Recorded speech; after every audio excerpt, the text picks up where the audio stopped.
Hello everyone, welcome to story common. इसमें हम class 11 business studies का चैप्टर सेकंड पढ़ रहे थे, जो है आपका फॉर्म्स ऑफ बिजनेस ऑर्गेनाइजेशन। ठीक है, ये आपका चैप्टर है। तो इसमें हम आपका जो है सोल प्रोप्राइटरशिप है वो पढ़ चुके हैं। पार्टनरशिप जो है उसके बारे में भी हम पढ़ चुके हैं, उनका मीनिंग, मैरिट्स, डीमेरिट्स। हम जो एक लेटेस्ट टॉपिक अभी जो कर रहे थे रिसेंट में, वो है आपका टाइप ऑफ पार्टनर्स, कि कितने तरीके के पार्टनर्स होते हैं। तो ये सारे पार्टनर्स मैं आपके साथ डिस्कस कर चुकी हूँ, बस एक हमारा रह गया है पार्टनर्स बाय स्टॉपल। ठीक है, ये हमारा रह गया है। बाकी मैं आपके साथ सब डिस्कस कर चुकी हूँ कि कितने तरीके के पार्टनर होते हैं। एक बार क्विक रिवीजन कर लेते हैं। ठीक है, पहले आपका एक्टिव पार्टनर। जो आपका ये एक्टिव पार्टनर है, हम इसको वर्किंग पार्टनर भी कहते हैं। ठीक है, तो देखो इसमें लिख भी रखा है, जो एक्टिवली जो है बिजनेस के मैनेजमेंट वगैरह में पार्टिसिपेट करता है, बिजनेस के डे टू डे ऑपरेशन में पार्टिसिपेट करता है, वो हो जाता है आपका एक्टिव पार्टनर। और इसकी लायबिलिटी कैसी होती है? अनलिमिटेड। देन आपका है स्लीपिंग पार्टनर, जिसको हम डोमिनेट पार्टनर भी कहते हैं। ये पैसा तो लगाता है बिजनेस में, बट उसके मैनेजमेंट में पार्टिसिपेट नहीं करता है, तो इसे हम आपका स्लीपिंग पार्टनर कहते हैं। लेकिन इनकी लायबिलिटी भी कैसी होती है? अनलिमिटेड। थर्ड है आपका नॉमिनल पार्टनर। नॉमिनल पार्टनर ना ही जो है बिजनेस में एक्टिवली पार्टिसिपेट करता है जैसे कि एक्टिव पार्टनर करता है, नहीं वो पैसा इन्वेस्ट करता है, बस वो जो है बिजनेस को, फर्म को कहता है कि आप मेरे नेम को यूज कर सकते हो। ठीक है, मतलब अपना जो नाम है उनको यूज करने देता है, तो उसे हम कहते हैं नॉमिनल पार्टनर।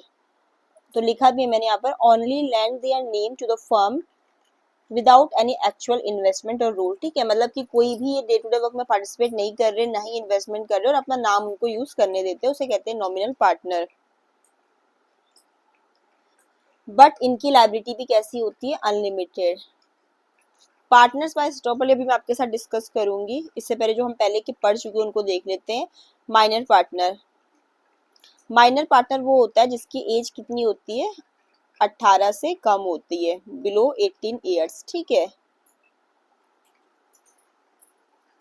जिनको हम पार्टनरशिप में एडमिटेड करते हैं जस्ट किसके लिए? बेनिफिट के लिए। ठीक है, ये प्रॉफिट तो शेयर करते हैं, बट इनकी कोई भी पर्सनल लायबिलिटी नहीं होती है। ठीक है, हाँ, जब ये है कि 18 साल से इनकी आयु मतलब कंप्लीट हो जाएगी, तब ये चाहे तो फुल पार्टनर बन भी सकते हैं, और चाहे तो पार्टनरशिप फर्म को छोड़ के जा भी सकते हैं। तो इसलिए इनकी लायबिलिटी कैसी होती है? Limited liability. अब आपका सीक्रेट पार्टनर।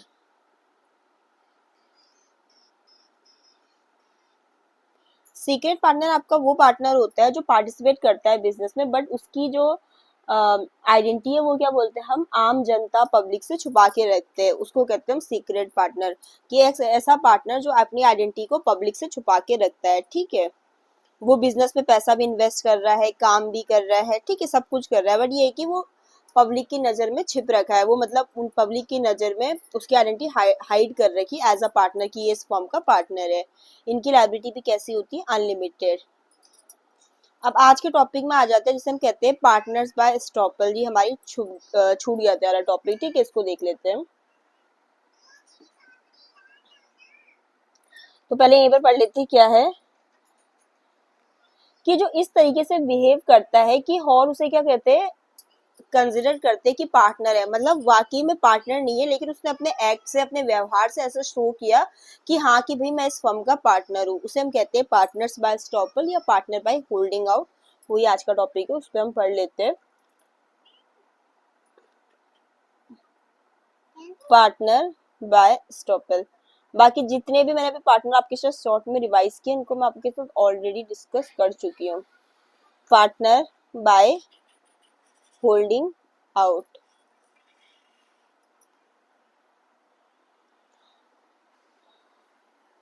तो पार्टनर्स बाय स्टॉपल या पार्टनर बाय होल्डिंग, मतलब वह पर्सन जो एक्चुअली में पार्टनर नहीं है बिजनेस पे, बट उसने बिहेव किया पार्टनर की तरह, और हॉरो को ऐसे सोचने पे वो कर दिया मजबूर कि हाँ, मतलब अपने एक्ट से ऐसे दिखाया कि हूँ मैं पार्टनर, लेकिन रियल में पार्टनर नहीं है। उसी को हम कहते हैं पार्टनर्स बाय होल्डिंग आउट। ठीक है, तो इसका मीनिंग क्या है? This is a person who is not actually a partner, ठीक है, जो एक्चुअली पार्टनर नहीं है इन द बिजनेस बट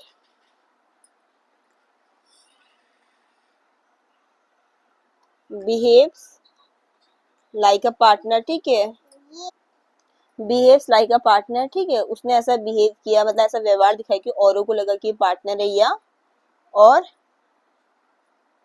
अ, या कोई अगर उसको सोच रहा था कि भी हाँ ये पार्टनर है, लेकिन वहां पर उसने क्लैरिफिकेशन नहीं दी कि नहीं नहीं आप ऐसा सोच रहे हो मैं इनका पार्टनर हूँ, लेकिन होने उसने सोचने दिया औरों को, ऐसा अलाउ किया कि ठीक है सोचो, कि अगर मतलब अपने एक्ट से ऐसा कुछ किया कि हाँ उसने सोचा, मतलब दूसरों ने सोचा कि हाँ यार ये भी पार्टनर है इनका, ठीक है, अभी उदाहरण से अच्छे से समझ में आएगा। Allows other to think that he is a partner, ठीक है।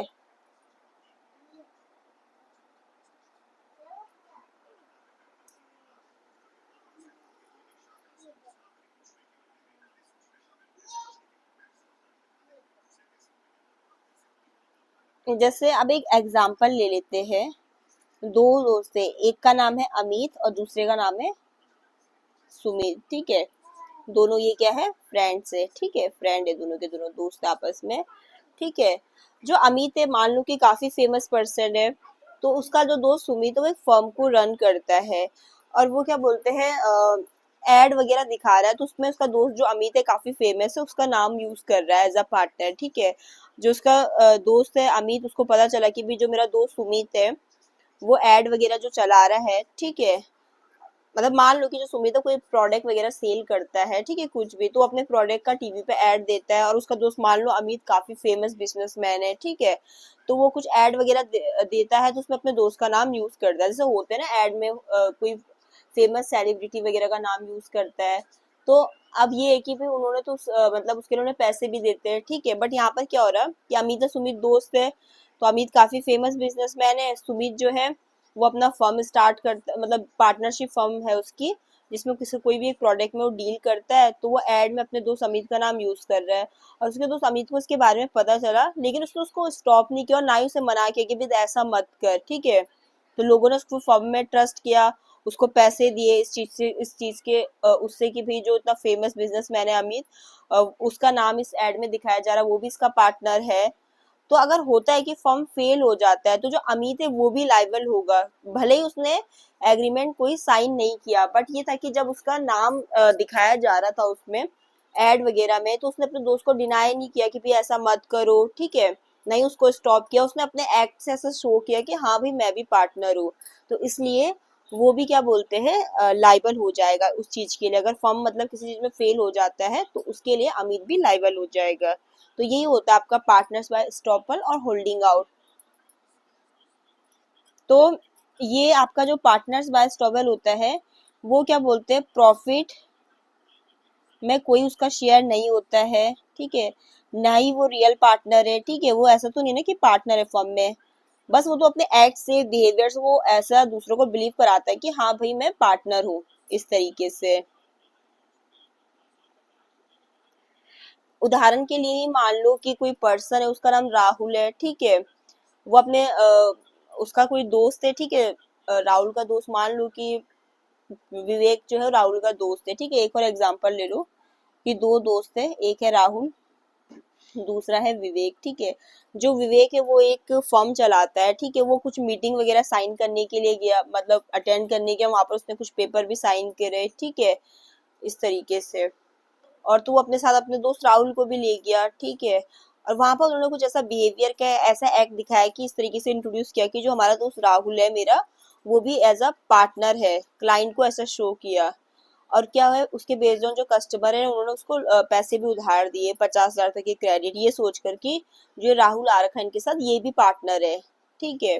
अब हो सकता है कि लेटर इस तरीके से हो कि फर्म जो है पैसा ना दे पाए, जो विवेक है वो पैसा नहीं दे पाए, तो जो है राहुल को भी पे करना पड़ेगा, क्योंकि वो उसके साथ मीटिंग में गया और वहां पर उसने अपने एक्ट से अपने बिहेवियर से जो क्लाइंट था उसको ऐसे दिखाया, जिन्होंने उसको पैसे दिए ना 50,000 रुपए, कि हाँ भाई मैं भी इनका पार्टनर हूँ, तो इसलिए वो भी लाइबल होगा इस चीज के लिए।